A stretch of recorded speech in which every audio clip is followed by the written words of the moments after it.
찬송가 214장, 새 찬송가 270장 찬송드린 후에 오늘 10월 첫째 주 예배를 하나님 앞에 드리도록 하겠습니다. 214장 새 찬송가 270장입니다.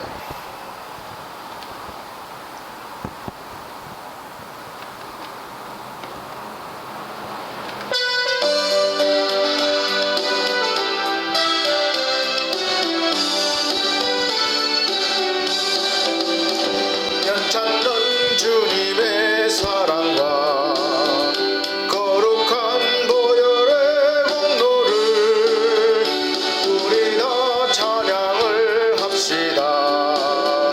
주님을 만나볼 때까지 예수는 우리를 깨끗게 하시는 주시니 그의 피 우리를 눈보다 더 희게 하셨네.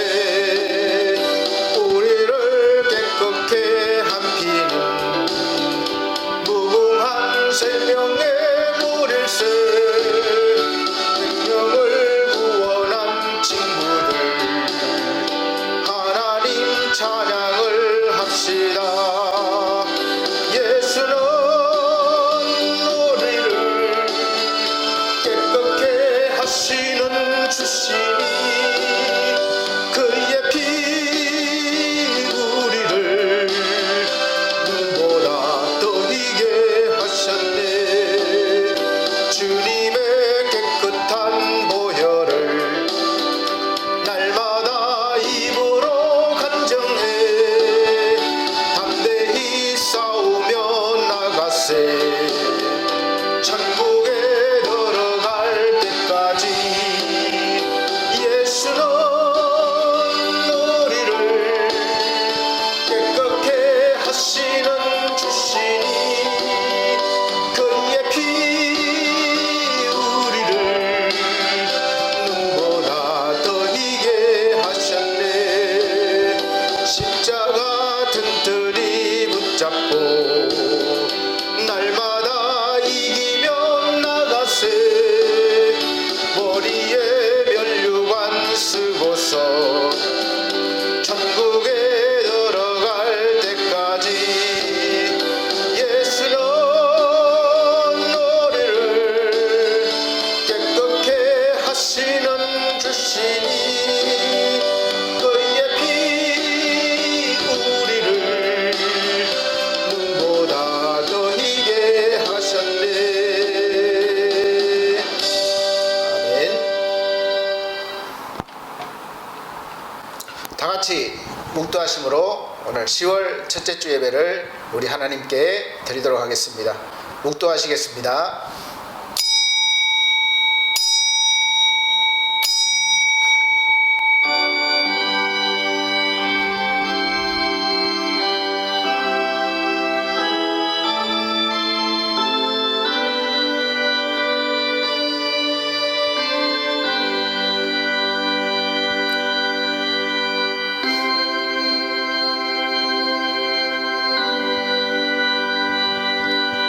돈을 사랑치 말고 있는 바를 족한 줄로 알라. 그가 친히 말씀하시기를 내가 과연 너희를 버리지 아니하고 과연 너희를 떠나지 아니하리라 하셨느니라. 그러므로 우리가 담대히 가로되 주는 나를 돕는 자시니 내가 무서워 아니하겠노라. 사람이 내게 어찌하리요 하노라. 하나님의 말씀을 너희에게 이루고 너희를 인도하던 자들을 생각하며 저희 행실의 종말을 주의하여 보고 저희 믿음을 본받으라. 예수 그리스도는 어제나 오늘이나 영원토록 동일하시느니라. 아멘. 네, 찬송가 20장 새 찬송가 66장으로 찬송드리겠습니다. 찬송가 20장 새 찬송가 66장입니다.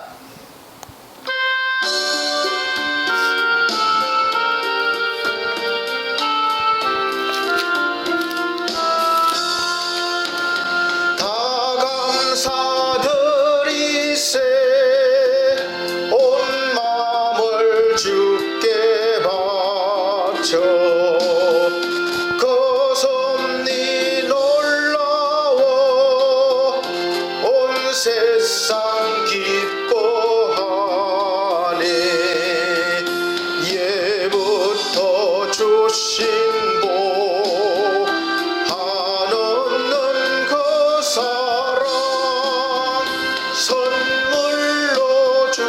되시네 이제와 영원히 사랑의 하나님 언제나 함께 계셔 기쁨과 평화에 복 내려 주옵소서 몸과 맘 병들 때 은혜로 지키사 이 세상 악에서 구하여 주소서 감사와 찬송을 다 주께 드리어라 저 높은 곳에서 다스리시는 주님 영원한 하나님 다 경배할지라 전에도 이제도 장래도 영원히 아멘. 네, 다 같이 성시교독 교독문 34번 잠언 3장 다 같이 교독하시겠습니다. 찬송가 뒤에 교독문 34번 잠언 3장입니다. 교독문 34번 잠언 3장 봉독 한 절 한 절씩 봉독해 나가도록 하겠습니다. 지혜를 얻은 자와 명철을 얻은 자는 복이 있나니 이는 지혜를 얻는 것이 은을 얻는 것보다 낫고 그 이익이 정금보다 나음이니라. 지혜는 진주보다 귀하니 너의 사모하는 모든 것으로 이에 비교할 수 없도다. 그 우편 손에는 장수가 있고 그 좌편 손에는 부귀가 있나니 그 길은 즐거운 길이요 그 첩경은 다 평강이니라. 지혜는 그 얻는 자에게 생명나무라. 지혜를 가진 자는 복되도다. 여호와께서는 지혜로 땅을 세우셨으며 명철로 하늘을 굳게 펴셨고 그 지식으로 해양이 갈라지게 하셨으며 공중에서 이슬이 내리게 하셨느니라. 내 아들아, 완전한 지혜와 근심을 지키고 이것들을 내 눈앞에서 떠나지 않게 하라. 대저 여호와는 너의 의지할 자이시라. 내 발을 지켜 걸리지 않게 하시리라. 아멘. 네, 다 같이 사도신경으로 신앙 고백 드리도록 하겠습니다. 나는 전능하신 아버지 하나님 천지의 창조주를 믿습니다. 나는 그의 유일하신 아들 우리 주 예수 그리스도를 믿습니다. 그는 성령으로 잉태되어 동정녀 마리아에게 나시고 본디오 빌라도에게 고난을 받아 십자가에 못 박혀 죽으시고 장사된 지 사흘 만에 죽은 자 가운데서 다시 살아나셨으며 하늘에 오르시어 전능하신 하나님 우편에 앉아 계시다가 거기로부터 살아있는 자와 죽은 자를 심판하러 오십니다. 나는 성령을 믿으며 거룩한 공교회와 성도의 교제와 죄를 용서받는 것과 몸의 부활과 영생을 믿습니다. 아멘. 네, 다같이 찬송가 41장, 새 찬송가 20장 다같이 찬송 드린 후에 유미연 사모님 기도해 주시도록 하겠습니다. 찬송가 41장, 새 찬송가는 20장입니다. 찬송가 41장.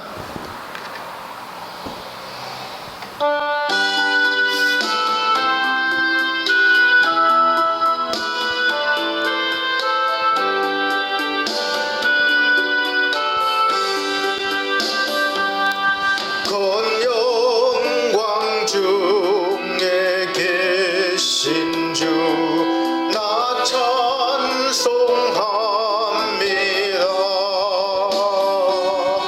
영원히 계신 주의로 나 찬송합니다. 한없이 크신 능력을 나 찬송합니다.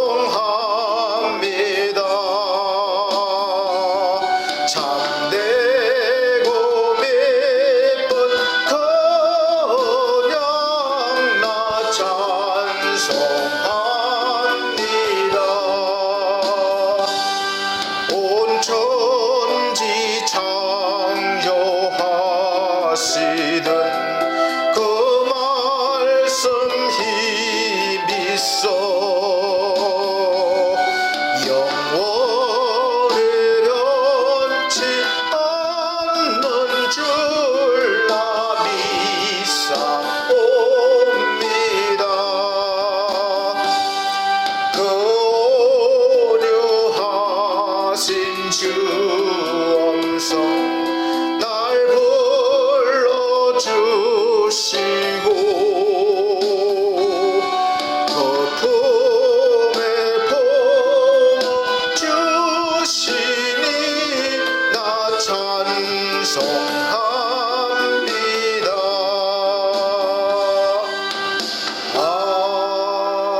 아멘. 네, 다 같이 다 같이 기도 드리도록 하겠습니다.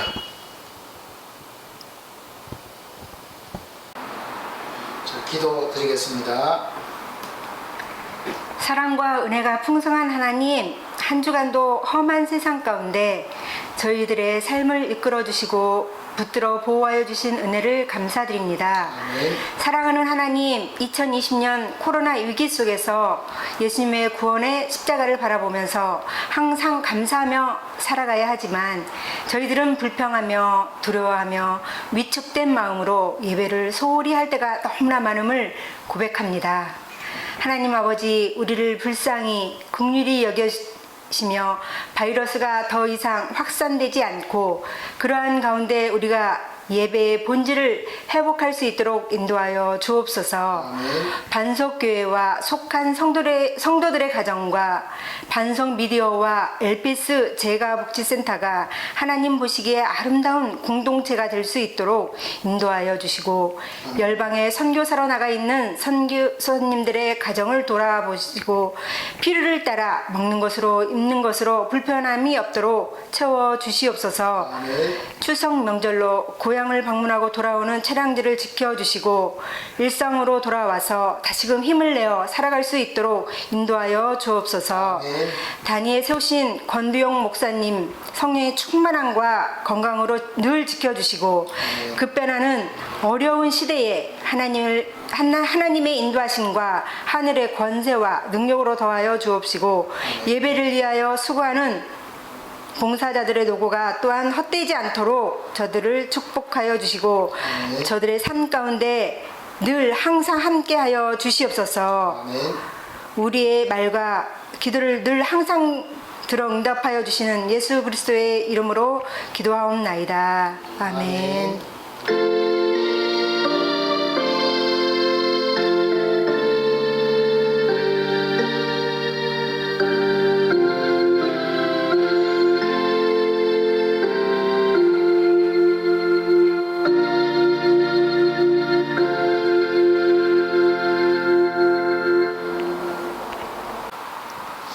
성경 말씀 보시겠습니다. 성경 말씀은 신약 성경 빌립보서 4장 10절로 13절 말씀입니다.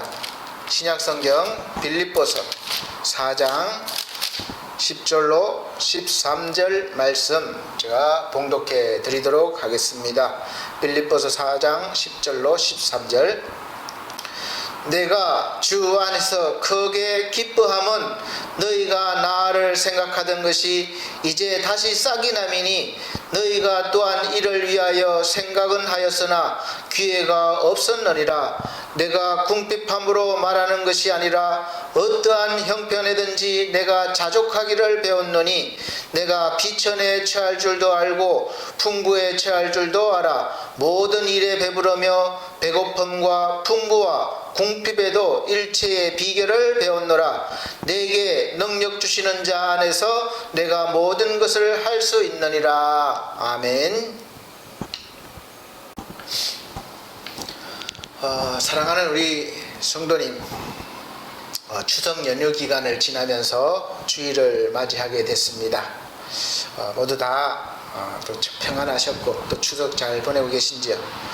오늘도 우리 하나님 아버지께서 크신 사랑과 은혜를 풍성히 주시는 것을 느끼고 충분히 받으셔서 또 감사드리는 그런 예배 시간 되시기를 예수 그리스도로 축복합니다.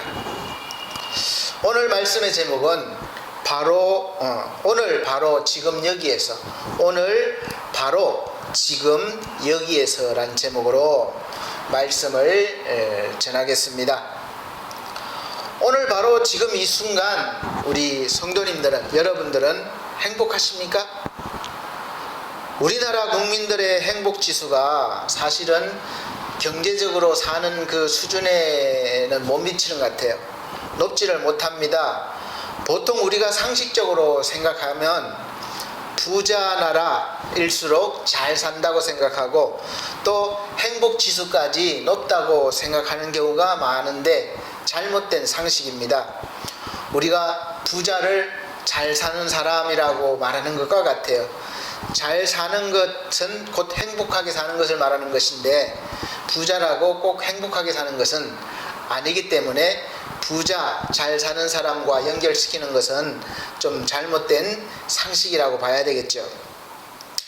각 국가별 행복지수 50위까지를 보니까 그 순위를 조사한 월드 해피니스 레포트를 참조해 보니까 1위가 핀란드입니다. 핀란드, 2위가 덴마크, 3위가 스위스예요.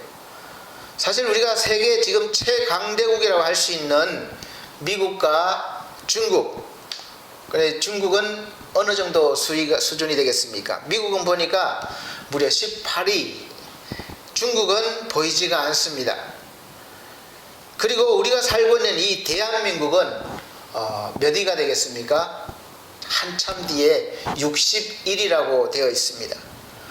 물론 어떤 기준을 정하느냐에 따라서 그건 조금씩 수치가 다르겠지만 확실하고 중요한 것은 바로 오늘 지금 내가 행복을 현재 느끼고 있느냐, 그리고 어제도 행복했느냐, 또 내일도 행복할 것 같은가, 그것이 제일 중요하죠. 우리는 누구나 행복하게 살기를 원합니다. 그 행복을 위해서 모든 노력을 다하면서 사실 살고 있습니다. 그런데 이상한 것은 온갖 노력을 다 해봐도 원하는 것을 또 가지고 또 가져봐도 여전히 만족함이 없는 것을 가장 확실하게 말씀해주고 있는데 바로 전도서 1장 8절 말씀입니다. 만물의 피곤함을 사람이 말로 다할 수 없나니 눈은 보아도 족함이 없고 귀는 들어도 차지 아니하는도다 라고 말씀하고 있습니다. 여러분 공감이 가지 않습니까? 저는 저절로 고개가 그렇구나 끄덕여집니다. 이제 50여 년을 살다 보니까 조금 이 말씀이 와닿는 거예요. 지금까지 얼마나 많은 좋은 것들을 봐왔고 또 얼마나 좋은 소리들을 들었습니까? 그래도 또 좋은 것을 보고 싶고 또 좋은 소리를 듣고 싶어요. 그리고 전도서 하는 말씀이 2장 22절로 24절 보면 사람이 해 아래서 수고하는 모든 수고와 마음에 애쓰는 것으로 소득이 무엇이랴? 일평생에 근심하며 수고하는 것이 슬픔뿐이라 그 마음이 밤에도 쉬지 못하나니 이것도 헛되도다. 이렇게 솔로몬은 기록했습니다. 저 역시도 지금까지 살아오면서 밤에는 쉬어야 하는데 쉬지 못하고 마음에 근심으로 새벽까지 뒤척인 적도 많이 있었음을 사실 고백드리고 또 말씀을 드립니다. 뭐 목사라고 항상 평안하고 잠잘 자고 이런 것은 아닌 것 같아요. 저는 믿음이 적어서 그런지 모르겠습니다. 그래서 전도서의 말씀이 마음에 아주 쏙 들어오는 그런 이유인 것 같아요. 결론은 사실 이것 같습니다. 24절 보면 사람이 먹고 마시며 수고하는 가운데서 심령으로 낙을 누리는 것보다 나은 것이 없나니 내가 이것도 본즉 하나님의 손에서 나는 것이로다. 아멘.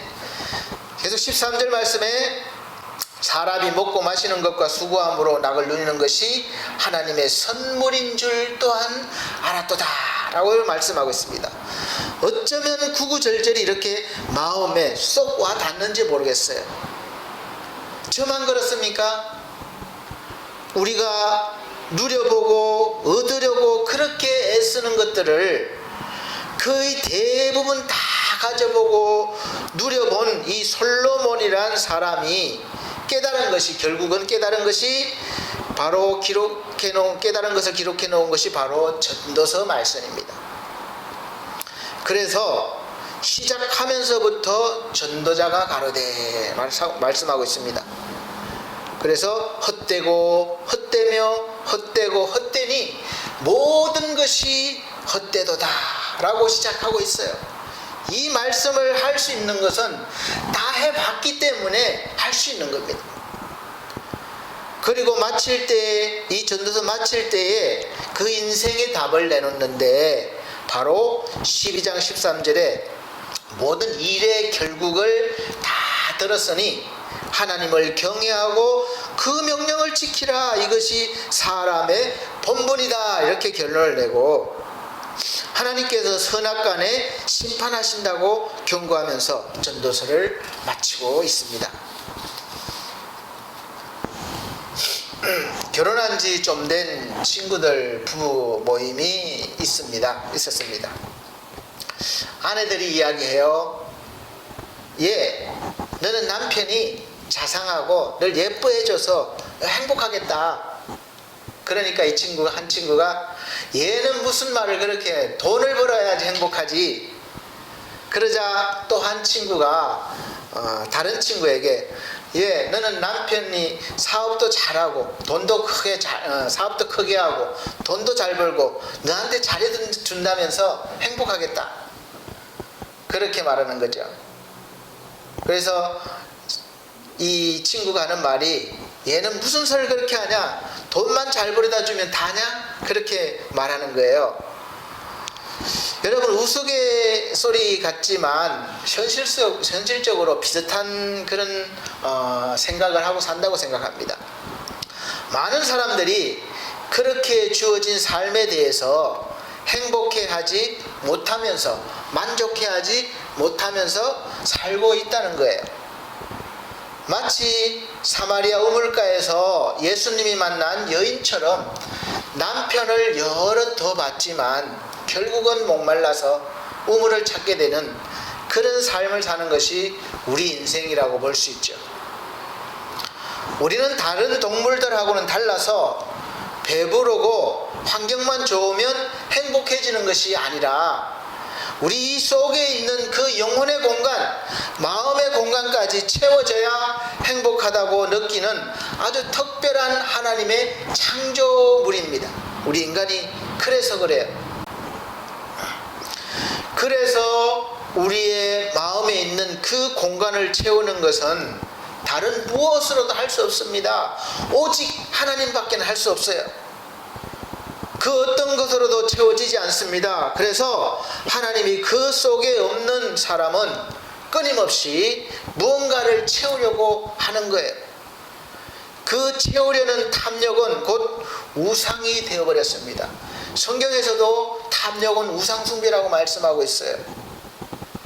그럼 하나님을 믿는다는 이 사람들은 왜 계속 다른 것으로 채우려고 합니까? 하나님은 놔두고 또 다시 다른 것을 찾아 헤맵니까? 하나님이 다 두셨다고 하시는데, 그것은 바로 성령 충만하지 못해서 그런 결과를 나타나는 것입니다. 그래서 성경 말씀에는 에베소서 5장 18절에 술 취하지 말라, 이는 방탕한 것이니 오직 성령으로 충만함을 받으라, 이렇게 말씀하고 있습니다. 우리 사랑하는 성도 여러분, 어제 어떻게 보내셨습니까? 그리고 오늘은 어떻습니까? 그리고 내일은 어떨 것 같아요? 추석 명절이 코로나로 인해서 안 그래도 좀 아쉬운데, 뉴스에 보니까 이곳저곳에서 그나마 모처럼 만에 만난 가족끼리 서로 싸우기도 하고 또 살인까지 일어나는 그런 소식이 들려오는 것을 보면 마음이 편안하지가 않습니다. 왜 그렇게 되었겠습니까? 그 이유가 각자 많을 것이에요. 그렇게 된 이유가 사실은 하루아침에 그렇게 생겼을 리가 없습니다. 저는 그 이유를 크게 이렇게 보고 싶습니다. 이 삶은 어제도 불행했고 또 오늘도 불행하게 살기 때문에 내일이 불행한 인생이 되는 것입니다. 환경도 다르고 사람도 다른 수많은 인생을 우리가 이렇다 저렇다 나누는 것도 어렵지만, 저는 이렇게 크게 한번 나눠봤습니다. 첫 번째는 어제도 불행하고 오늘도 불행하게 살고 그리고 미래도 불행한 사람. 두 번째는 과거는 불행하게 살았는데 현재는 행복한 사람, 그러나 미래는 불안한 사람. 왜 그렇습니까? 이 지금 가진 것이, 행복한 것이 사라질까봐 문득 두려운 거예요. 불안한 거예요. 세 번째는 미래의 행복을 위해서 오늘을 불행하게 사는 사람. 오지 않는 미래를 위해서 준비한다면서 오늘 불행하게 사는 거예요.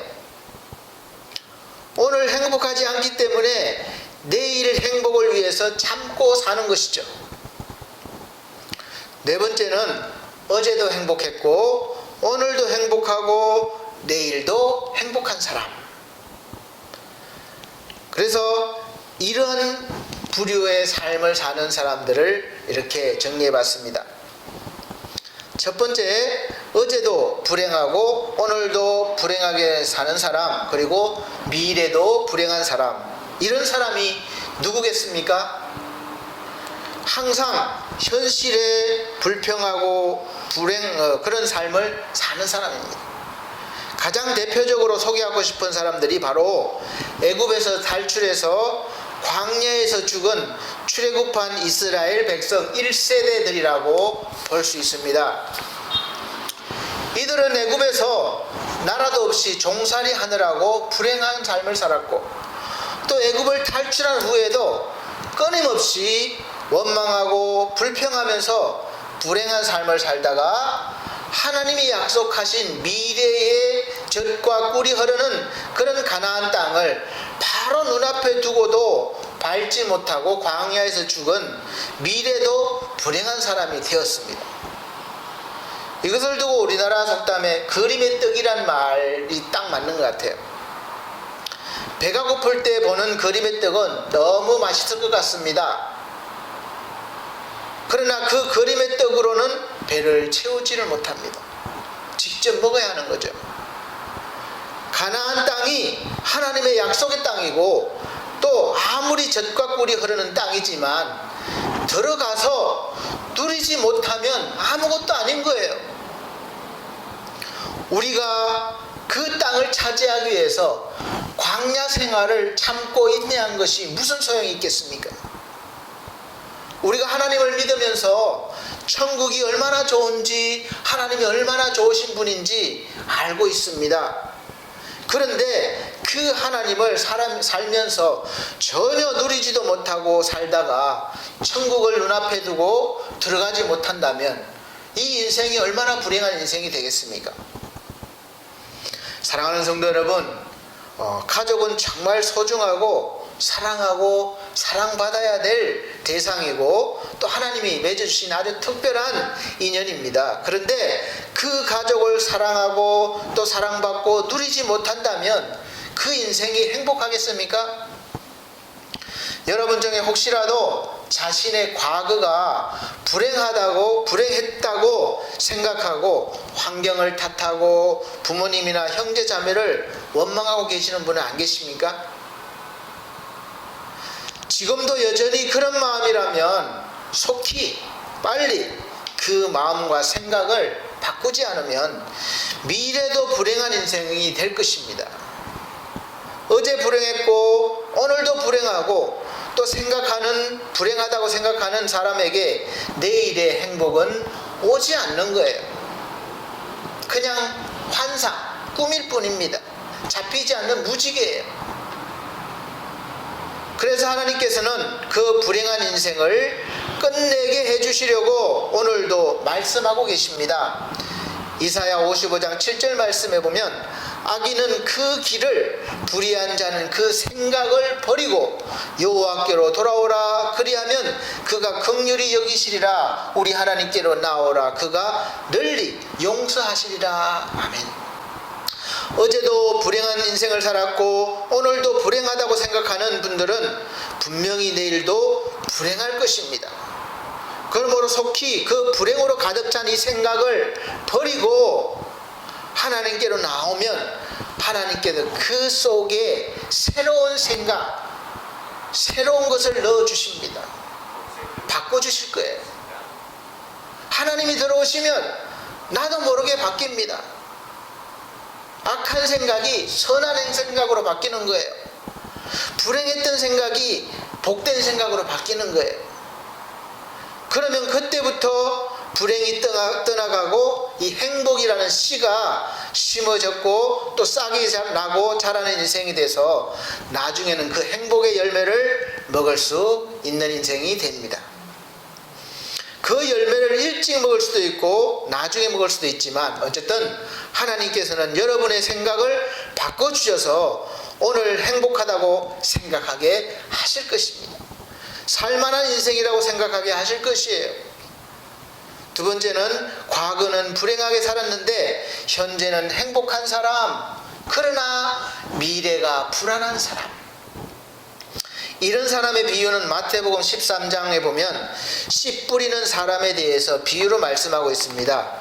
이 씨를 뿌리는 자가 씨를 뿌릴 때에 어떤 현상이 나타나는지를 비유로 예수님께서 설명해 주고 있습니다.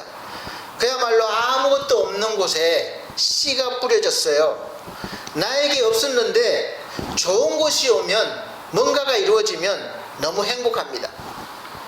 그런데 길가에 떨어진 씨앗은 새들이 와서 먹어버렸고 흙이 얇은 그 돌밭에 떨어진 씨는 싹이 났지만 해가 돋으니까 너무 뜨거워서 뿌리를 내리지 못하고 타서 뿌리가 말라버렸고 가시떨기 위에 떨어진 씨는 가시가 자라서 그 기운을 막아 씨가 자라지 못하겠습니다.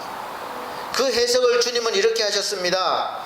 천국 말씀을 듣고 깨닫지 못할 때는 악한 자가 그 마음에 뿌린 것을 빼앗아 가는 것을 길가에 뿌려진 것이라고 말씀하시고, 말씀을 듣고 즉시 기쁨으로 받긴 하는데 아멘 하는데 그 속에 뿌리가 없기 때문에 환난이나 핍박이 일어나는 때에는 곧 넘어지는 사람을 비유로 말씀하시고, 또 세상의 염려와 재리, 즉 재물과 이익을 말해요. 재리의 유혹에 말씀이 막혀서 결실치 못하는 자를 가시떨기 위에 떨어진 씨라고 비유하고 계십니다. 사랑하는 성도 여러분, 그렇지 않습니까? 우리가 노력으로 얻었건 행운으로 얻었건 그 어떤 좋은 것을 얻었을 때 또는 가졌을 때 그것이 바로 사라질까봐 불안하지 않습니까? 개인적으로 저는 월급을 탈 때 지갑이 두둑하게 됩니다. 너무 좋은 거예요. 한 달 동안 수고한 대가니까. 그런데 곧 잠깐 좋을 뿐이고 그 다음에는 나가는 것이 눈에 보여요. 그러니까 내일이 불안한 거예요. 그렇지 않아요? 금방 사라집니다. 그래서 너무 좋은 것을 얻으면 우리가 흔히 하는 말이에요. 꿈인지 생시인지 한번 꼬집어 보라고 하는 거예요. 왜냐? 꿈이라면 사라질까봐 그런 거죠. 그러나 그것이 꿈이 아니고 현실일지라도 우리 인간은 내가 가진 지금 이것이 사라질까봐 문득 불안합니다. 그래서 가지고 있으면서 자꾸 더 가지려고 하는 거예요. 처녀 총각이 서로 만났습니다. 사랑하게 됐어요. 근데 헤어질 때마다 불안합니다. 왜 그렇습니까? 혹시 다른 사람 찾아갈까봐, 나를 버리고 갈까봐. 그래서 그 불안감을 해소하기 위해서 결혼이라는 것을 하게 됩니다. 그럼 결혼하면은 불안이 끝나느냐? 계속 불안한 거예요. 그래서 많은 부부들이 갈등이 있고 또 다시 헤어지기도 하고 그런 삶을 살고 있는 것이죠. 우리가 꿈이 아니고 현실일지라도 우리 인간은 내가 가진 지금 이것이 사라질까봐 늘 불안한 거죠. 그래서 자꾸 더 가지려고 하는 거예요. 쌓아 놓으려고 하는 거예요. 그리고 사실 이 불안함의 저 끝은, 이 불안함의 근본적인 원인은 바로 죽음이자 사망이에요. 지금 돈 때문에 불안하고 사랑하는 사람이 나를 떠날까봐 불안합니까? 그 불안함의 줄을 잡고 이렇게 따라가다 보면 그 끝은 바로 죽음이라는 것이죠. 사망의 권세가 있다는 거예요. 그래서 그것을 잘 아는 이 나의 영혼은 늘 불안한 거예요. 그 영혼의 불안을 해결해 보려고 우리는 눈에 보이는 이 육체의 소욕을 채우려고 얼마나 발버둥치는지 모릅니다. 새벽부터 밤 늦게까지 그렇게 애쓰는 거예요. 뭔가 좀 채우면 이 불안함이 사라질까봐. 그래서 우리는 오늘도, 어제도, 오늘도, 아마 내일도 또 그렇게 살아갈지도 모르겠습니다. 그러나 이 불행하게도 우리 인간은 그 무엇으로 채워도 서두의 솔로몬을 예로 든 것처럼 다 헛되고 헛된 것이 되고 또 다시 불안해지는 것입니다.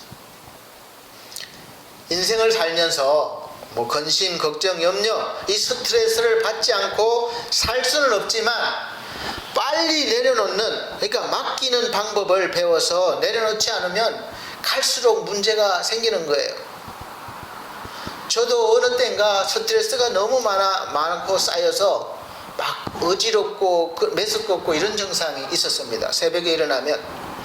그래서 혹시 두려운 거예요. 혹시 뇌가 잘못됐나? 그래서 MRI 촬영도 해보고 그러니까 아무 이상이 없는 거예요. 그러니까 스트레스 때문에 그렇습니다.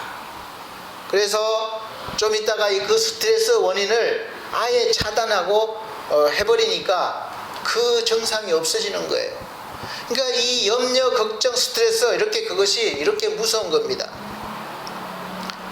가벼운 염려거리도 사실 처음에는 별것 아닌 것 같지만 갈수록 무거워져서 인생을 무너뜨리게 됩니다. 권투 선수가 이 가벼운 잽을 별거 아닌 것 같은데 계속 맞으면 1회전, 2회전, 3회전 지날수록 그 잽 때문에 타격이 누적되어서 나중에는 KO패 당하는 거예요.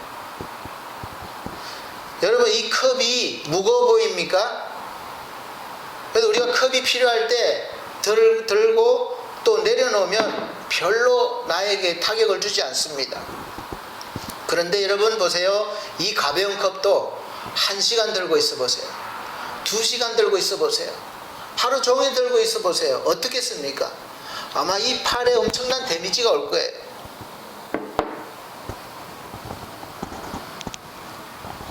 사랑하는 성도 여러분, 지금 여러분이 어떤 상태인지는 모르지만 앞으로 불안한 미래를 살고 싶지는 않을 겁니다. 그래서 이 받는 염려, 스트레스를 빨리 해소할 수 있는 방법을 찾으셔야 하는 것이죠. 세 번째는 미래의 행복을 위해서 오늘 불행하게 사는 사람이라고 볼 수 있습니다. 오늘 행복하지 않기 때문에 내일의 행복을 위해서 참고 사는 거예요. 많은 사람들이 아마 여기에 해당될 수도 있습니다. 오지도 않은 장밋빛 미래를 위해서 오늘을 불행하게 살면서 불행한 인생을 산다고 생각하면서 내일 행복이 올 거야 라고 믿고 살고 있는 거죠. 그런데 잘 생각해 보셔야 할 게, 오늘 행복하지 않는데 과연 내일 행복할까요? 착각하고 사는 겁니다. 세상에는 오늘 행복한 사람이 내일 행복할 때가 많습니다. 뭐 꼭 그렇진 않지만 대부분 많아요. 왜 그런가 하면 이 사고방식이 그렇게 되어 있기 때문에 그렇습니다. 오늘 불행한 사람은 내일도 그런 불행한 사고방식으로 살기 때문에 불행하다고 생각할 수밖에 없어요. 여러분, 추석 지나왔는데 추석 선물 받아보셨습니까? 저도 받았습니다. 너무 감사한 거죠. 그 준비한 손길을 생각하면 너무 감사해요. 이 감사할 줄 아는 사람은 아주 작은 선물에도 감동하고 감사해야 합니다. 그러나 감사할 줄 모르는 사람은 받은 선물도 뭐 이런 걸 주냐, 나한테 필요도 없는데 차라리 돈으로 주지, 이런 불평을 하게 됩니다. 그러면 그 선물을 받은 것이 아무 소용이 없는 거예요. 그래서 오늘 지금 여기의 삶에서 우리는 근심, 걱정, 불안을 내려놓고 기뻐할 수 있는 방법을 찾아야 합니다. 우리가 사랑하는 사람과도 함께 살면서 앞으로의 미래를 위해서 열심히 저축도 하고 또 아끼며 삽니다.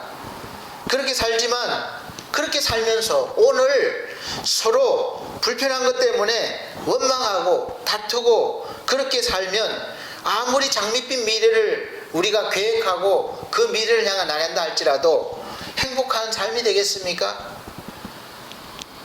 그리고 그 목적대로 원하는 것을 얻었다 할지라도 행복하겠습니까? 저는 그렇게 생각하지 않습니다. 오늘 서로 그렇게 불행하게 살면 원하는 것이 왔다 할지라도 아마 서로 각자의 삶을 살 가능성이 많다고 생각합니다. 비록 자기들이 꿈꾸는 미래가 아직 손에 잡히지 않더라도 오늘 서로를 사랑하고 행복해하면 결국 미래가 어떻게 오든지 행복한 미래가 주어질 것입니다.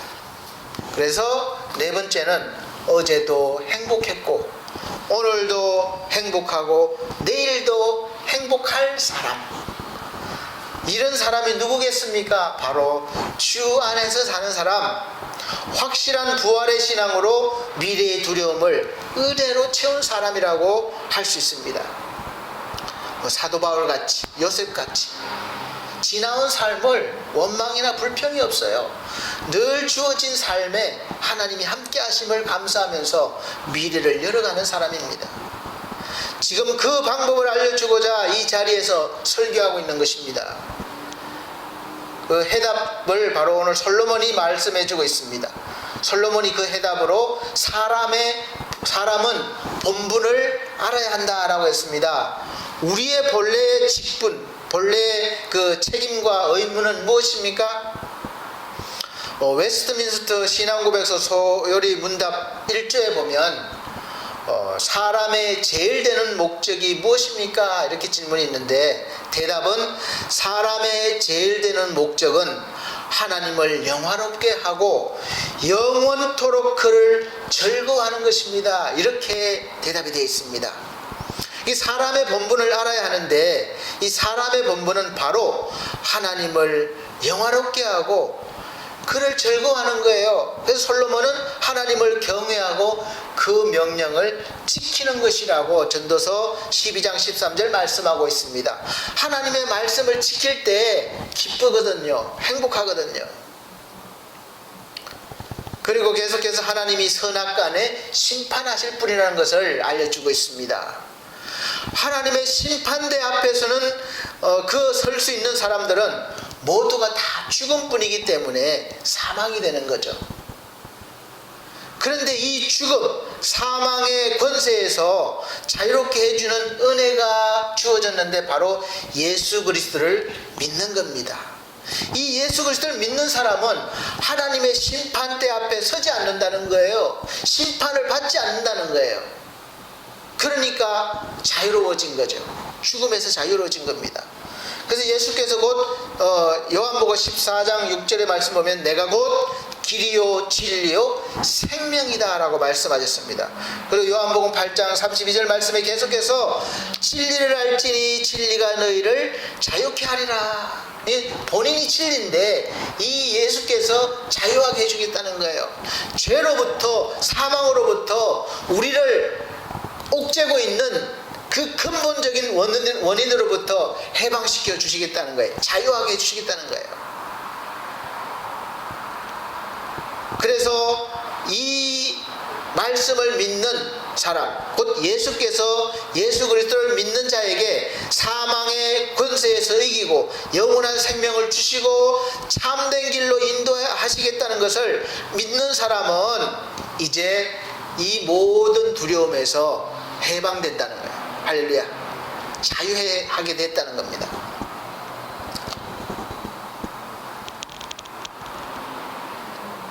그래서 예수 그리스도 안에 있는 사람은 가장 근본적인 두려움, 불안한 죽음, 또 사망으로부터 해방된 자유한 사람이 되었기 때문에 오늘 바로 지금 여기에서 해방된 자의 기쁨, 자유인의 그 즐거움을 누릴 수 있다는 거죠. 그래서 우리 반석, 이 힘이 어디서 나오느냐? 올해 우리 반석교회 표에도 나와 있습니다. 느헤미야 8장 10절에 여호와를 기뻐하는 것이 바로 너희의 힘이니라. 아멘. 우리의 힘은 돈으로부터 오지 않습니다. 사람으로부터 오지 않아요. 바로 하나님으로부터 옴을 믿으시길 바랍니다. 우리가 하나님께 집중하면 다른 세상의 것에서 벗어나서 자유함을 누리게 됩니다. 하나님은 항상 내 계획대로 인도하지 않으시고 하나님의 계획 속으로 우리를 들어오게 하십니다. 여기에서 갈등이 생기는 거예요. 내가 세운 계획은 항상 내 통제 안에 있어야 됩니다. 통제 가능해야 합니다. 그리고 예측 가능해야 돼요. 그래야 안심이 되는 겁니다. 그런데 세상사 모든 것은 언제나 내 계획대로 내 마음대로 안 될 때가 많다는 것입니다. 그래서 우리 인생은 언제나 우리가 예측하거나 계획한 대로 되지 않는 경우가 왕왕 있기 때문에 미래에 대한 불만과 불안이 있을 수밖에 없는 거예요. 그래서 하나님은 사람이 마음으로 이 계획할지라도 그 걸음을 인도하는 분은 바로 하나님이시라는 것을 알려주시고 하나님께서 다 맡기라는 거예요. 하나님께서 통제하게 해드릴 때 비로소 우리가 안심하는 인생이 되는 것입니다. 그래서 하나님을 믿고 내 인생을 맡길 때 내일 일을 오늘 염려하지 않게 되는 은혜가 있고 또 오늘을 만족하며 신뢰하며 살 수가 있습니다. 신뢰한다는 것은 하나님께서 나를 오늘 지금 최고로 좋은 길로 인도하고 계시는 것을 믿기 때문에 그렇습니다. 이 길이 가시밭길이든 돌밭길이든 탄탄대로든 어떻든 간에 환경이 중요한 것이 아니고 이 길이든 저 길이든 하나님 안에 있고 하나님이 나에게 최고에 맞는 길, 최상의 길을 인도하고 계시다는 것을 확신하고 믿는 사람은 가시밭길이든 돌밭길이든 두렵지가 않는 것이죠. 이런 사람은 어디에 있든지 어떤 환경에 있든지 하나님의 통제 안에 있고 하나님이 인도하심을 믿기 때문에 흔들리지 않고 오늘 바로 지금 여기에서 기뻐할 수 있고 행복을 느낄 수가 있습니다. 기쁘게 산다는 것은 바로 하나님의 본분을 지키는 것이 되는 거예요. 바울의 삶을 보십시오. 바울은 오늘 지금 여기를 하나님의 뜻 안에서 만족하며 기쁨으로 산 사람의 대표적인 사람이에요. 이 신앙의 힘이 결정적으로 작용한 것은 바로 부활신앙에 있습니다. 그래서 내게 능력 주신 자 안에서 내가 모든 것을 감당할 수 있다는 것이죠. 이런 확실한 믿음의 고백은 어떤 곳에 있든 어떤 상황에 있든지 불평하지 않고 불안해하지 않고 하나님의 섭리하심 속에 있음을 믿고 평안과 기쁨으로 삶을 주도해 나간다는 것입니다. 실제로 그런 인생을 산 바울을 증거하는 장면이 바로 사도행전 16장에서 보여주고 있습니다. 복음을 전하다가 매를 많이 맞고 발에는 쇠로 만든 착고를 차게 됐고 사람이 있을 때가 못 되는 아주 깊은 지하 감옥에 갇혀 있는 그런 바울과 실라, 이 두 사람, 그런 환경이면 어떻겠습니까? 잘못한 것도 아닌데 하나님의 복음을 전하다가 매를 맞는 그날로 부족해서 쇠고랑이 채워지고 아주 지하 감옥에 사람이 살 수 없는 그런 깊은 지하 감옥에 갇혔다고 생각해 보세요. 원망이 나오지 않겠습니까? 한탄이 나오지 않겠습니까? 그런데 이 사도 바울 신라는 어떻습니까? 그런 환경 속에서도 뭘 했어요? 기도하며 하나님을 찬미했다. 하나님을 찬미하니까 그들을 가두고 묶고 있던 그 옥토가 견디지 못하고 흔들리고 지진이 나고 문이 열리고 자유가 되는 몸이 된 것입니다. 그리고 이 죄수의 몸임에도 불구하고 그곳에서 당당하게 주 예수를 믿어라, 그리하면 너와 내 집이 구원을 얻으리라, 이렇게 담대하게 복음을 전하니까 오히려 간수들이 감동을 받고 바울을 모셔다가 잘 대접하면서 말씀을 듣고 구원받는 장면을 볼 수 있습니다. 사랑하는 성도 여러분, 말씀을 맺겠습니다. 오늘 바로 지금의 상황이 불행하고 힘드시다고 생각하고 계십니까? 목사님, 저 코로나 때문에 장사가 안 되고 월세를 못 내서 문을 닫을 것 같아서 힘들어요. 또 월급을 못 받아서 힘들어요. 또 이렇게 해서 힘들어요. 많은 분들이 그럴 것입니다. 그리고 또 앞으로 미래도 보이질 않는 거예요. 그래서 불안한 겁니다. 그렇더라도 이제 그 생각을 바꾸시길 바랍니다. 주 안에 거하는 그리스도인들은 어제의 불행했던 기억들도 하나님의 섭리였음을 깨닫고 감사와 행복으로 바꾸고, 그래서 오늘 더 감사하고 행복해하면서 내일을 더 기대하는 삶을 열어가는 그런 삶을 주도하는 사람들입니다. 우리는 하나님을 믿으면서 항상 고정된 생각이 있어요. 내가 복을 받았다 생각을 하고 또 행복하다고 생각하는 것은 하나님께 내가 무엇을 받았고 뭐가 이루어졌다는 것에만 고정이 되어 있어서, 아직 그런 것들이 없으면 여전히 내가 부족해서 그런가 그렇게 생각하고 감사하지 못하고 만족하지 못한 삶을 살아갑니다. 신앙생활을 하는 거예요. 그러나 이제 우리는 그런 삶, 그런 인생을 버리고 주 안에서 이제 한 단계 한 단계 겨우 올라가는 그런 신앙이 아니라 이제 주 예수 그리스도 안에서 순식간에 단번에 믿음으로 완성된 그런 믿음의 인생이 되었고, 또 하나님께 담대히 나갈 수 있는 자격 있는 그런 사람이 되었다는 것을 믿으시길 바랍니다. 그런 사람은 바로 이런 인생을 살 수 있는 거예요. 왜냐하면 주님께서 다 해놓으셨기 때문에 그렇습니다. 나의 인생 모든 부분을 하나님의 섭리 안에서 생각하고 해석하니까 어제도 행복했고 오늘도 행복하고 감사하고 내일도 행복할 사람이 되는 것입니다. 이런 사람이 어찌 하나님을 기뻐하지 않을 수가 있겠습니까? 그 사람이 바로 이런 사람이에요. 하박국 3장 17절에서 18절 말씀 보면 비록 무화과 나무가 무성치 못하며 포도나무에 열매가 없으며 감람나무에 소출이 없으며 밭에 식물이 없으며 우리의 양이 없으며 외양간에 소가 없을지라도 나는 여호와로 인하여 즐거워하며 나의 구원의 하나님을 인하여 기뻐하리로다. 나는 하나님으로 인하여 즐거워하며 나의 구원의 하나님을 기뻐하리로다. 아멘. 사랑하는 성도 여러분, 이것을 잘 아셔야 합니다.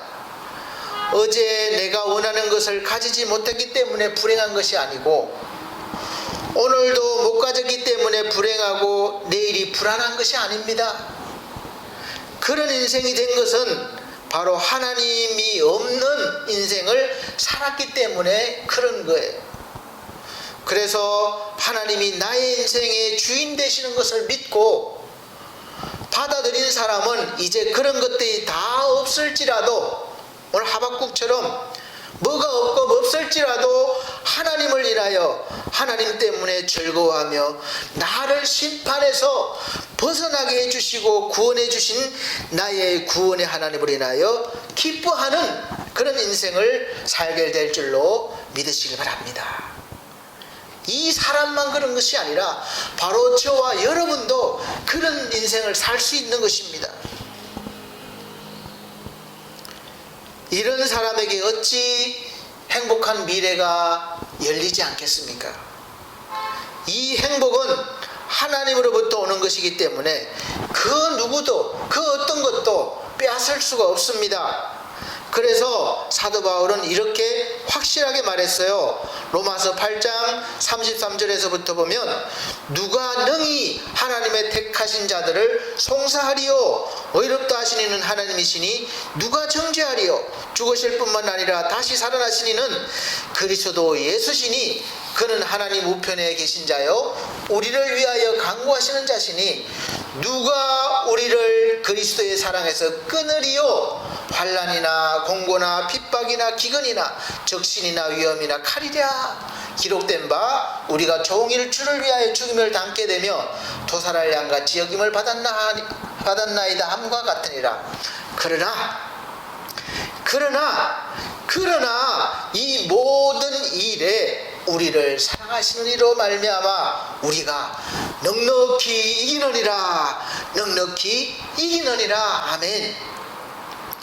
내가 확신하노니 사망이나 생명이나 천사들이나 권세자들이나 현재일이나 장래일이나 능력이나 높음이나 깊음이나 다른 아무 피조물이라도 우리 주 그리스도 예수 안에 있는 하나님의 사랑에서 끊을 수 없느니라. 아멘.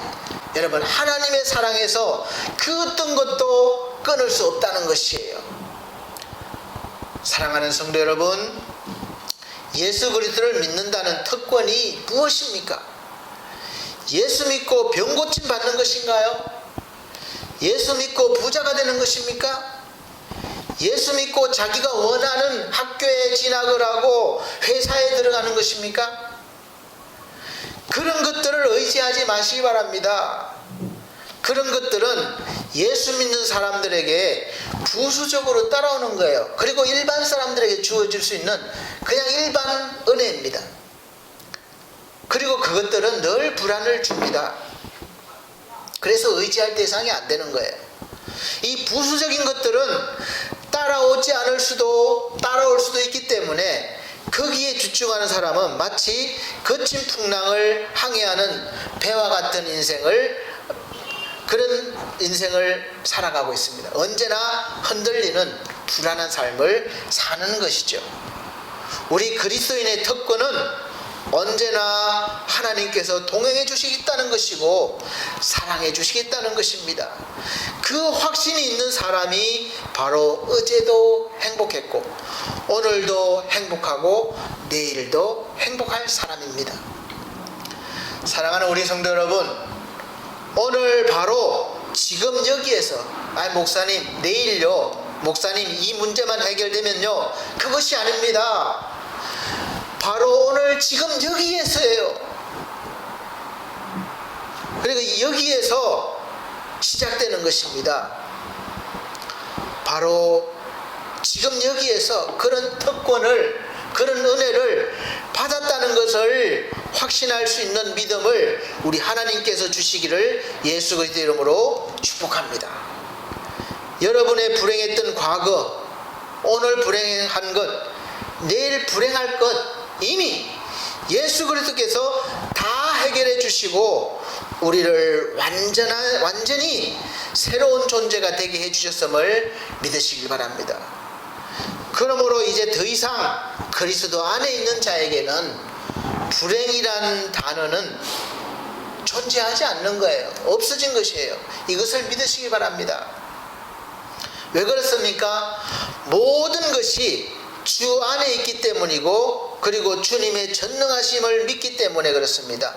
오늘 지금 바로 여기에서 나는 하나님의 섭리 속에서 행복한 사람으로 살아가면서 내일을 주님의 밝은 빛으로 열어가는 그리스도인이 되기 때문입니다. 사랑하는 성도 여러분, 이제부터 그런 그리스도인으로 내게 능력 주신 자 안에서 모든 것을 이기는 그런 인생을 살아가시길 예수 그리스도 이름으로 축복합니다. 감사합니다. 하나님 감사합니다. 우리 하나님, 바로 오늘 지금 여기에 하나님의 섭리가 우리와 함께 계시고 우리를 최고의 좋은 길로, 복된 길로 인도하심을 믿습니다. 이런 믿음을 가진 사람이 어찌 어제를, 오늘을, 미래를 불행하다 생각할 수 있으며 불안해할 수 있겠습니까?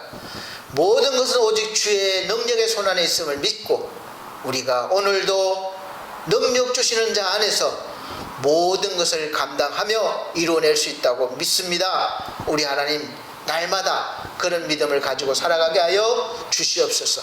예수 그리스도 이름으로 축복하고 기도합나이다. 아멘. 네, 봉헌의 시간입니다. 찬송가 봉헌 찬송 470장, 새 찬송가 413장 찬송 들으시면서 준비하신 예물 하나님께 드리도록 하겠습니다. 470장 새 찬송가 413장입니다.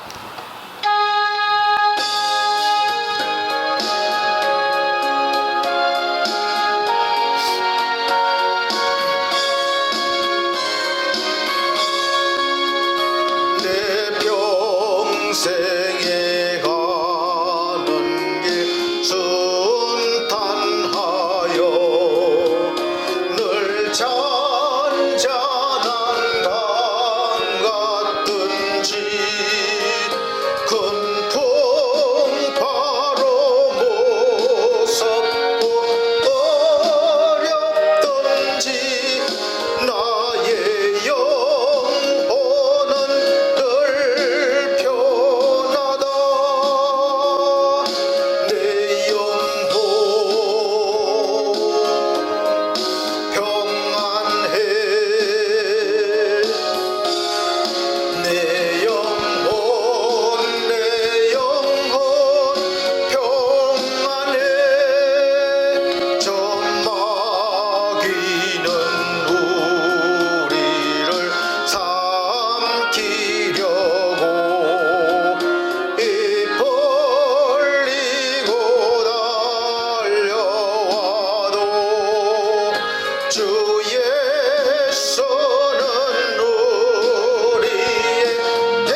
기도 드리겠습니다. 헌금 드린 손길은 자막으로 이렇게 올라갈 겁니다. 온라인으로 헌금이 들어오다 보니까 제때 이렇게 파악하지 못할 때가 죄송하지만 있고 아직까지는. 그리고 제로페이로 들어오면 그걸 확인하는 게 조금 시간이 걸립니다. 그래서 혹시라도 그 이름이 없는 분들은 걱정하지 마시고, 또 하나님이 다 아시니까 계속 파악해서 이렇게 잘 기록해 놓겠습니다. 그래서 저번 주 헌금 드린 손길들도 올라가 있고, 이번 주도 잘 올리겠습니다. 다 같이 헌금 기도 드리겠습니다. 우리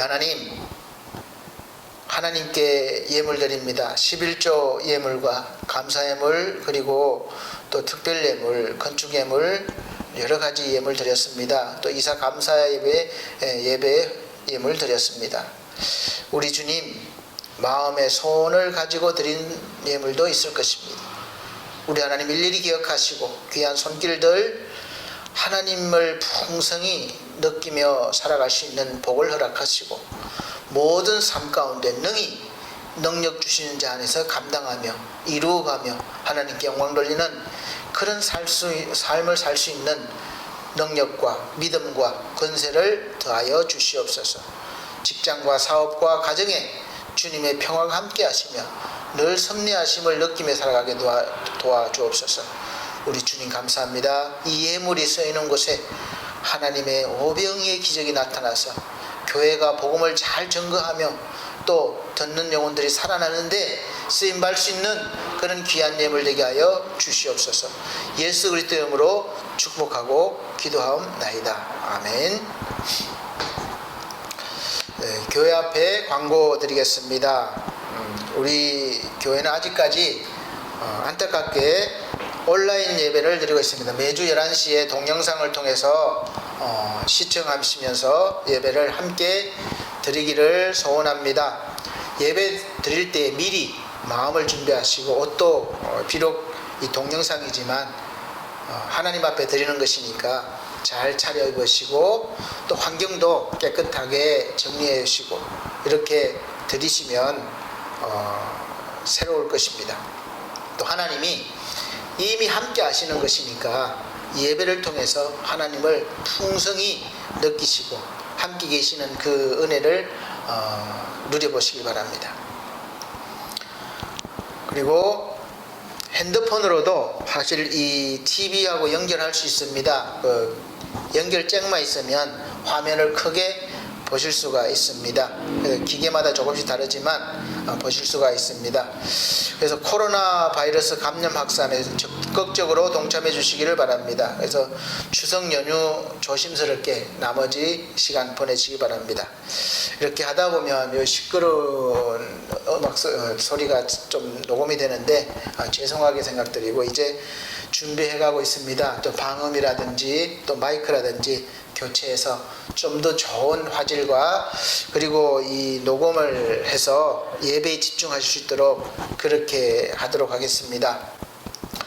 교회에 그 어려움 당하는 성도들이 있습니다. 건강이나 사업이나 직장과 가정 기도 제목이 있으면 저한테 문자로 보내주시든지 이메일로 보내주시든지 어떤 방법이라도 좋으니까 담임 목사가 알게 해주시고 기도하게 해주시길 바랍니다.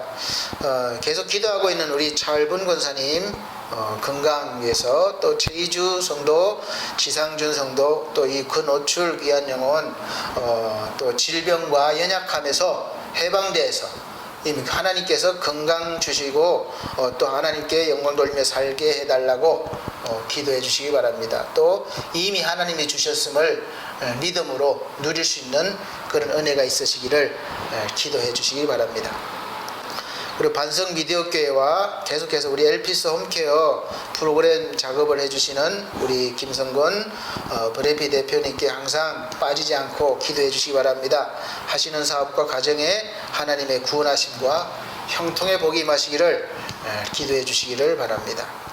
그래서 교회 홈페이지가 완성이 되면 미디어 상에서 다 이렇게 어느 정도 이루어질 수 있도록, 동참할 수 있도록 그렇게 해 보겠습니다. 위에서 기도해 주시기 바랍니다.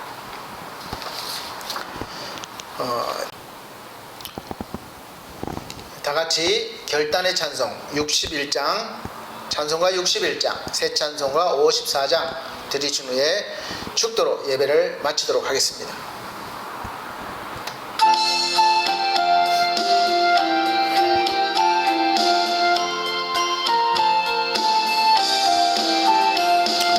주여 복을 비옵나니 편히 가게 하시고 사람마다 주 은혜로 이기도록 하시고 광야 같은 세상에서 항상 인도하소서.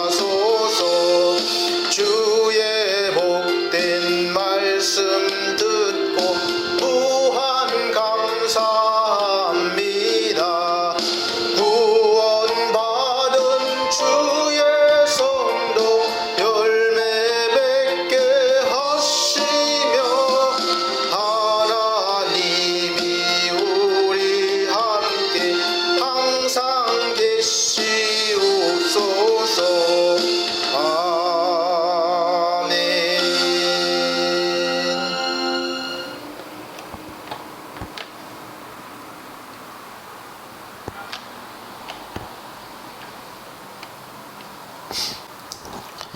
사랑이 많으신 우리 아버지 하나님, 우리나라 대한민국을 주도하시고 인도하심을 감사합니다. 좋은 정치인들 세워주시고 지도자를 세우셔서 우리가 세계의 변화에 능히 대응하게 하시고 지혜롭게 잘 대처해서 우리 대한민국이 세계에서도 열방 가운데 뛰어난 민족이 되어 복음 전하는데 아버지 늘 충만해질 수 있도록 복의 복을 더하여 주옵소서. 코로나 능히 잡게 하시고 이기게 하시며 또 경제 회복도 이루어서 우리 하나님 앞에 영광 돌리는 존귀한 백성으로 세워 주시옵소서. 이제는 우리 주 예수 그리스도의 은혜와 하나님의 극진하신 사랑과 성령님의 감화감동 교통하신 은혜가 우리가 주 안에서 어제도 행복했고 오늘도 행복하며 내일도 행복할 인생을 열어가길 원하는 사랑하는 성도들 머리 위에 이 나라의 민족 위에 지금으로부터 영원토록 함께 계실지어다. 아멘.